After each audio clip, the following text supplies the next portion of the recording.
반갑습니다. 말씀과 함께 하루를 시작하는 주님의 백성들을 예수님의 이름으로 축복합니다. 2023년 6월 19일 월요일 오늘 주신 말씀은 로마서 11장 13절부터 24절까지입니다. 내가 이방인인 너희에게 말하노라. 내가 이방인의 사도인 만큼 내 직분을 영광스럽게 여기노니 이는 혹 내 고륙을 아무쪼록 시기하게 하여 그들 중에서 얼마를 구원하려 함이라. 그들을 버리는 것이 세상의 화목이 되거든 그 받아들이는 것이 죽은 자 가운데서 살아나는 것이 아니면 무엇이리요? 제사는 처음 익은 곡식가루가 거룩한즉 떡덩이도 그러하고 뿌리가 거룩한즉 가지도 그러하니라. 또한 가지 얼마가 꺾이었는데 돌 감람나무인 내가 그들 중에 젖붙임이 되어 참 감람나무 뿌리에 진액을 함께 받는 자가 되었은즉 그 가지들을 향하여 자랑하지 말라. 자랑할지라도 내가 뿌리를 보존하는 것이 아니요 뿌리가 너를 보존하는 것이니라. 그러면 내 말이 가지들이 꺾인 것은 나로 젖붙임을 받게 하려 함이라 하리니 옳도다. 그들은 믿지 아니함으로 꺾이고 너는 믿음으로 섰느니라. 높은 마음을 품지 말고 도리어 두려워하라. 하나님의 원 가지들도 아끼지 아니하셨은즉 너도 아끼지 아니하시리라. 그러므로 하나님의 인자하심과 준엄하심을 보라. 넘어지는 자들에게는 준엄하심이 있으니 너희가 만일 하나님의 인자하심에 머물러 있으면 그 인자가 너희에게 있으리라. 그렇지 않으면 너도 찍히는 바 되리라. 그들도 믿지 아니하는데 머무르지 아니하면 젖붙임을 받으리니 이는 그들을 젖붙이실 능력이 하나님께 있음이라. 내가 원 돌 감람나무에서 지킴을 받고 본송을 거슬려 좋은 감람나무의 젖붙임을 받았으니 원 가지인 이 사람들이야 얼마나 더 자기 감람나무의 젖붙이심을 받으랴. 아멘. 오늘 본문은요 이스라엘과 이방인을 대비하여 설명한 구원에 관한 말씀입니다. 특별히 감람나무를 통해서 이스라엘은 참 감람나무로 이방인들은 돌 감람나무로 비유하고 있습니다.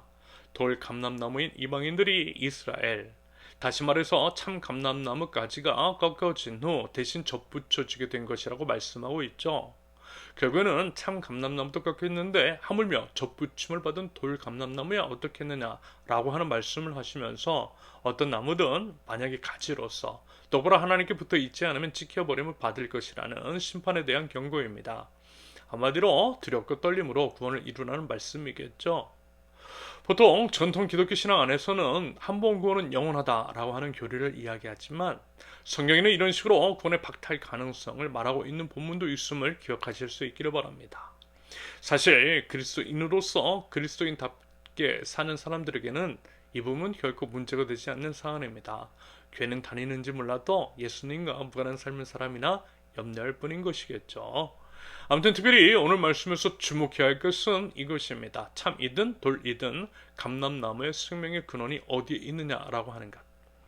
여러분, 나무에 있어서 생명의 근원은 뿌리에 있습니다. 뿌리가 가지에 생명을 불어넣고 있기에 뿌리가 중요한 거죠. 18절 그 가지들을 향하여 자랑하지 말라. 자랑할지라도 내가 뿌리를 보존하는 것이 아니요 뿌리가 너를 보존하는 것이니라. 여기서 뿌리는요 당연히 예수님을 상징합니다. 예수 그리스도를 믿는 믿음이 우리를 하나님께 붙어있게 하는 것이고 우리에게 영적인 생명을 불어넣어 주고 있다라는 것입니다. 여러분 우리가 잘나서가 아니에요. 뭔가 대단한 것을 해서도 아닙니다. 오직 예수님을 믿는 믿음으로 예수님께 딱 달라붙어 있을 때에 뿌리이신 예수님의 도움으로 우리가 온전하게 될 수 있음을 믿습니다. 예수님께 붙어 있다라고 하는 것은요 예수님 안에 거한다라는 거죠. 그리고 그것은 예수님의 말씀대로 사는 것을 의미합니다. 예수님은 곧 말씀이시기 때문입니다. 그러므로 말씀을 먹고 말씀대로 사는 것이 예수님 안에 거하는 것이며 예수님께 붙어있는 삶을 사는 것이라 할 수 있겠습니다. 성경은요 결국 말씀이신 주님께 붙어 있으라고 말씀합니다. 그래서 여러분 신앙생활에서 중요한 것 그리고 우리가 무엇보다 추구해야 할 것은 말씀 중심적인 삶을 사는 것 바로 그것입니다. 영적인 생명이 충만하고 싶으시다면 말씀 먹으세요. 영적으로 건강하고 싶으시면 성경 읽으세요. 영적으로 눌려있고 힘없고 약해져 있다면 여러분 그것은요 분명 말씀의 공급이 끊어졌기 때문일 가능성이 커요. 여러분 성경이 답이라는 것입니다. 주님 안에 생명이 있고요. 말씀이 곧 우리 주님이시라고 분명하게 말씀합니다. 요한복음 1장 1절 태초에 말씀이 계시니라 이 말씀이 하나님과 함께 계셨으니 이 말씀은 곧 하나님이시니라. 느헤미야서에 이제 보면은요 하루에 4분의 1은 율법을 낭독하고 하루에 4분의 1은 기도하였다라고 하는 말씀이 나오죠. 느헤미야 9장 3절 이날에 낮 4분의 1은 그 자리에 서서 그들의 하나님 여호와의 율법책을 낭독하고 낮 4분의 1은 죄를 자복하며 그들의 하나님 여호와께 경배하는데 이 말씀을 통해서 말씀과 기도의 균형이 이루어져야 한다라고 하는 것을 유추해낼 수가 있겠습니다. 하지만요 아무래도 말씀을 조금만 더 강조하고 싶어요. 왜냐하면 하나님께서 받으시는 기도 보다인지 성숙한 기도는요 하나님의 뜻을 구하는 기도이고요 하나님의 뜻은 성경에 기록되어 있으므로 기도하기에 앞서서 성경을 먼저 알아야 하기 때문입니다. 여러분 성경을 알아야 기도도 제대로 할 수 있는 법입니다. 분량은 차치하고서라도 순서는 말씀이 먼저라는 거죠. 방금 말씀에서도요 낮 4분의 1 동안 말씀을 먼저 읽고 그러고 나서 기도했잖아요. 말씀이 기도보다 먼저 가야 한다라는 조언을 드리고 싶습니다.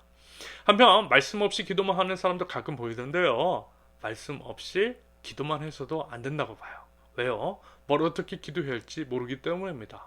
기도도 하나님의 뜻대로 말씀대로 말씀을 붙들고 기도하는 것이 맞는데 말씀 없이 어떻게 제대로 기도할 수 있겠느냐라는 것입니다.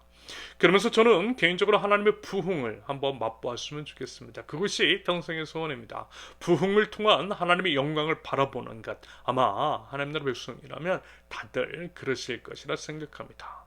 그러면서 역사적으로 볼 때 이 부흥은 하나님의 말씀의 회복으로부터 시작되었음을 여러분 우리는 확인할 수가 있죠. 루터가 이제 종교개혁할 때 외쳤던 세 가지 구호 솔라 피데, 솔라 그라치아, 솔라 스크립트라 오직 믿음, 오직 은혜, 오직 성경. 열왕기서에서도 보면요 나라를 개혁할 때 어김없이 하나님의 말씀에 대한 회복을 말했던 것을 우리는 확인할 수가 있어요. 남유다 15대 왕 요시야 같은 경우에는요 성전을 수리하면서 율법책을 발견했을 때에 옷을 찢고 통곡하면서 회개하였습니다. 나라의 위기와 타락이 말씀의 부재에서 비롯되었다라고 하는 것을 비로소 깨달았기 때문입니다. 그리고 아담과 하와가 범죄했던 것은 분명 하나님의 말씀을 제대로 듣지 않아서였던 거죠. 제대로 듣지 않았기 때문에 하나님의 말씀을 다르게 기억하고 있어서 넘어졌던 것입니다. 이스라엘 백성은 사사시대 때 이방 민족들에게 괴롭힘 받았는데 그 이유는 하나님의 말씀을 멀리 떠나 살았기 때문이었습니다. 제 멋대로 말씀에 불순종하며 살았던 것이고 그래서 심판이 임한 거죠. 이외에도 모든 문제의 원인들을 한번 살펴보세요. 결국 하나님의 말씀을 떠났기 때문입니다. 작금의 한국교회 문제 결국 말씀이 없기 때문에 비롯된 것들입니다. 여러분 사람이요 말씀 떠나면 타락하게 되어 있어요. 성경은 우리를 죄로부터 멀어지게 하기 때문입니다. 반면에 죄는 어때요? 우리를 성경으로부터 멀어지게 합니다. 성경과 죄는 상극이라는 거죠. 성경과 가까워지면 죄와 멀어지고 죄와 가까워지면 성경과 멀어지고 그러므로 성경을 의지적으로 가까이 해야만 죄와 멀어질 수 있는 법입니다. 그러면서 말씀과 우리 생각이 부딪힐 때 가끔 귀를 막는 경우가 있던데요. 그렇게 하지 않기를 바라요. 여러분 하나님의 말씀이 선포될 때에 귀 막으면 죽어요. 영이 죽어요. 뿌리로부터 영양분이 가지로까지 연결되지 않으면 가지가 마르잖아요. 마찬가지로 말씀이 막히면 죽어요. 영적으로 죽어요. 영이 살려면 귀를 활짝 열어서 말씀을 받아들이실 수 있기를 바랍니다. 한편 성경은 순종 없는 구원을 모른다. 순종 없는 구원을 모른다라고 하는 이야기가 있어요. 구원받은 사람이라면 당연히 하나님의 말씀에 순종해야 한다라고 하는 의미일 것입니다. 진정한 구원은 진정한 순종으로 연결된다라는 거죠. 그러면서 순종하려면 당연히 반복해서 말씀을 드리지만 그 전에 어떻게 해요? 말씀 앞에 엎드리고 말씀에 귀 기울여야 한다라고 하는 것. 말씀 알아야 순종도 할 수 있는 법입니다. 결국에는 말씀입니다. 그러므로 부디 생명이신 하나님의 말씀에 굳건하게 뿌리를 박고 서 있음으로써 건강한 영성을 소유하는 하나님 나라 백성들 우리 주님 오실 때까지 온전한 믿음을 지켜 끝내 이기는 자가 되는 저 여러분들이 되실 수 있기를 예수님의 이름으로 축원합니다. 함께 기도합니다.